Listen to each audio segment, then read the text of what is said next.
ذوالفقار علی بھٹو کی زندگی کا قصہ۔ ذوالفقار علی بھٹو پاکستان کے سیاستدان اور پاکستان پیپلز پارٹی کے قائد آصف علی زرداری کے ساتھ متعلق تھے اور ان کی زندگی کا آغاز 5 مئی 1953 کو کراچی، پاکستان میں ہوا۔ ان کا تعلیمی سفر کراچی کے کیڈٹ کالج سے شروع ہوا اور پھر انہوں نے کراچی یونیورسٹی سے BS کی ڈگری کی ایکسفرڈ کی تعلیم حاصل کی۔ ذوالفقار علی بھٹو کی سیاسی کیریئر 1970 کی دہائی میں شروع ہوئی جب وہ اپنے والد کی سیاست میں شامل ہوئے۔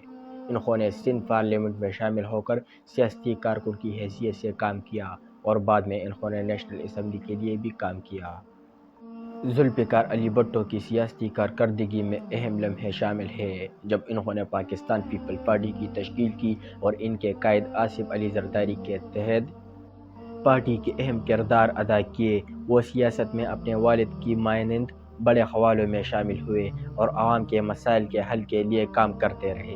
ذوالفقار علی بھٹو کی زندگی میں تاریخی لمحے بھی شامل ہیں، جیسے کہ وہ 1993 میں صوبائی اسمبلی کے وزیر اعلیٰ بنے اور پھر 1996 میں وفات پا گئے جب ان کا مقتول کر دیا گیا۔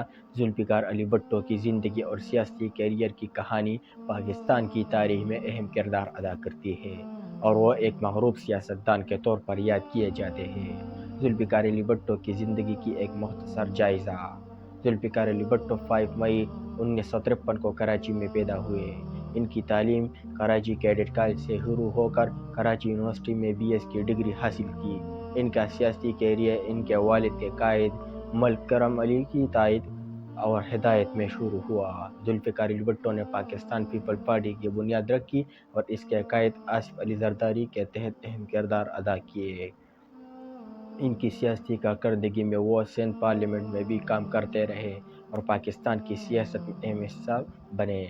1993 میں ذوالفقار علی بھٹو نے صوبائی اسمبلی کے وزیر اعلیٰ کے طور پر حکومت کی۔